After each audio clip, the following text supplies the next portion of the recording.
Assalamualaikum warahmatullahi wabarakatuh. Isang magpagpalang araw sa lahat ng mga kapatid ko sa pananampalatayang Islam. Pagpatuloy po natin ang ating masiglang pananampalataya sa ating nag-iisang Diyos na si Allah subhanahu wa ta'ala. Sa mga kapatid ko sa pananampalatayang Islam, mas palakasin po natin ang ating iman o samahan ng ating pagiging isang Muslim. Huwag tayong padalos-dalos o makihalubilo o maging kabahagi ng mga ginagawang pagtitipon o pagtatayo ng samahan ng mga kafir, dahil tayong mga Muslim pa rin ang maging magkakampi hanggang sa huli.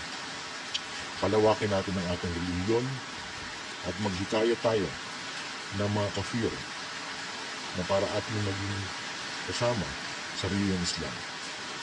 At tayo po ay magkaisa mga Muslim, maging Moro man o balik Islam, sa ikalalakas ng ating samahan ng Muslim. Assalamualaikum warahmatullahi wabarakatuh. Ito po si Khalid bin Walid, ang pinuno ng Muslim. Supreme Great Impact. Allah.